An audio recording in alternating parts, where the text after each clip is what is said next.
A father is trying to evict his own adult son from the family home.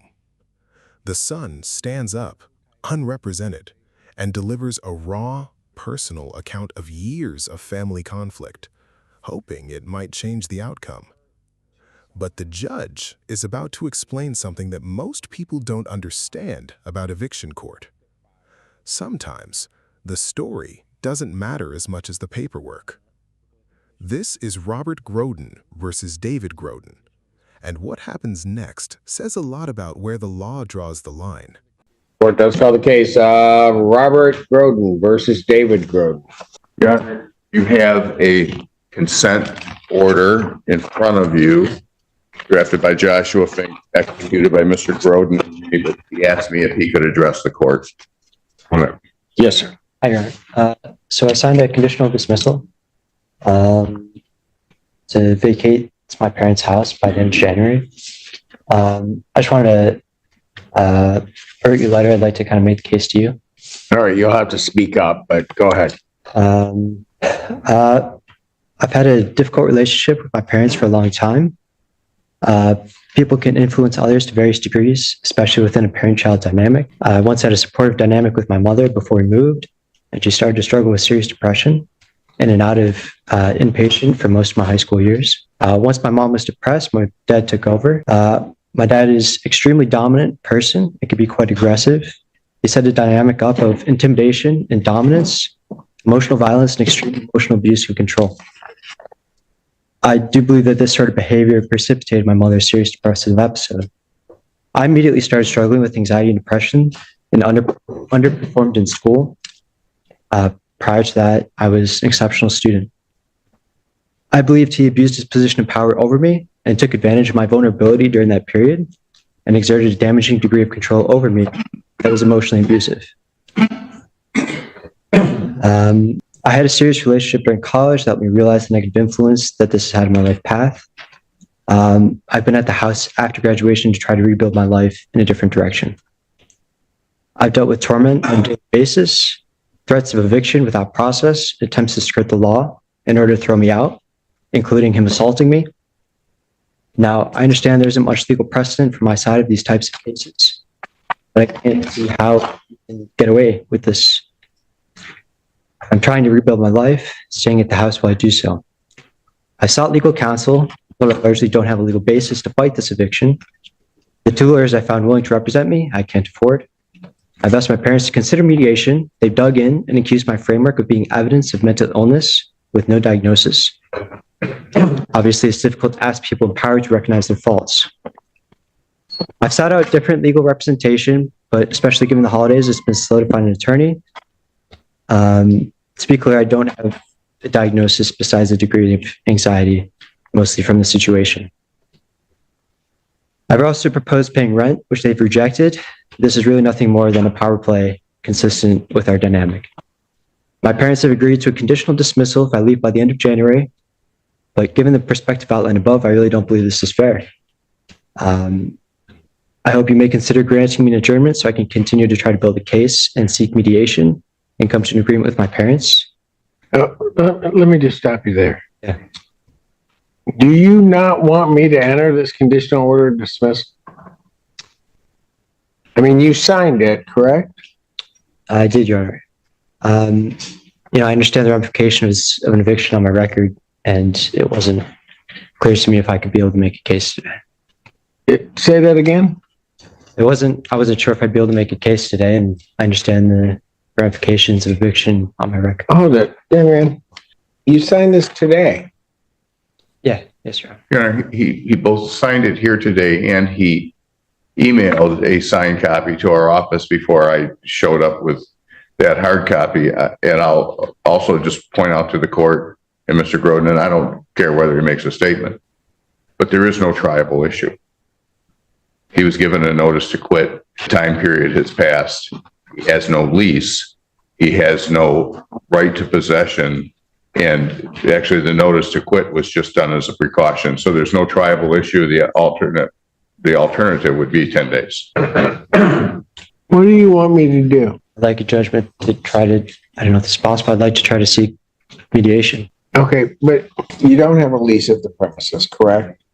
Just a month by month tenancy lease. Okay. You're given notice to move.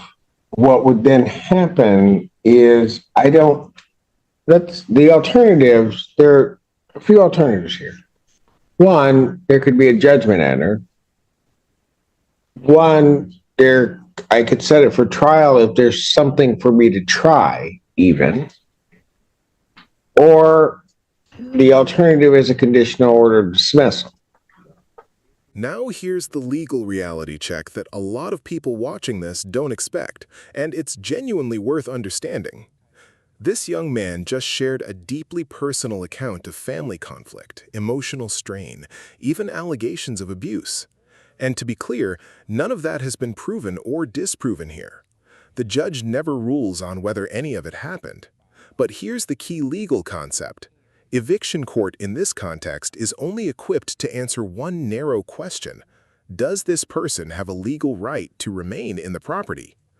Family dynamics, painful as they may be, exist in a completely different legal lane than landlord-tenant law. So even if a judge believed every single word of that account to be true, it still wouldn't change who has the legal right to possession of a month-to-month tenancy with no lease. Does that seem fair to you? Should family courts and eviction courts ever be allowed to overlap when the underlying issue is really about family trauma, not property law? All right. If you want to hold a trial on it, then I have to make an assessment as to whether or not there's even anything that I could try, anything that I would have to make a finding on. Everything that you just said to me about your relationship with your parents and all of that. Let's assume we went to trial and I found all of that to be true. And again, just assuming that to be the case, because I don't know. But if I listen to all the testimony and I make a finding that everything you're saying is true, I still would grant them a judgment on this issue of possession because it doesn't relate to your tenancy. It may relate to your family dynamic. I don't have any doubt about that, but it doesn't relate to the tenancy. Just so that you fully understand, if I make that determination, because right now I see nothing that I could try, nothing that you could call witnesses on that's going to make a bit of difference as to the possession issue. So right now, as we are sitting here today, what you have is I would make the finding in accordance with law that there's no tribal issue. I'd issue a judgment. If I issued that judgment, number one, you'd have a judgment on your record. Number two, it would be 10 days. But because of the holiday, you get to the 16th. The conditional order dismissal, which it seems to me that you had notice of, send it back to them. It comes in here, you sign it again, gives you to the 31st. Understood. So you need, if you don't want me to sign this conditional order dismissal, I won't sign it. But you need to tell me what you want me to do. I can make a finding right now on this case, or I can sign this conditional order dismissal if that's what you want me to do. I'm leaving it to you. What do you want me to do? Can I ask a follow-up? Is there any case on a basis of torts law, damage done to me by the parent-child dynamic? Say that last part. Would there be any basis for a case through torts or personal injury case as it relates to this eviction?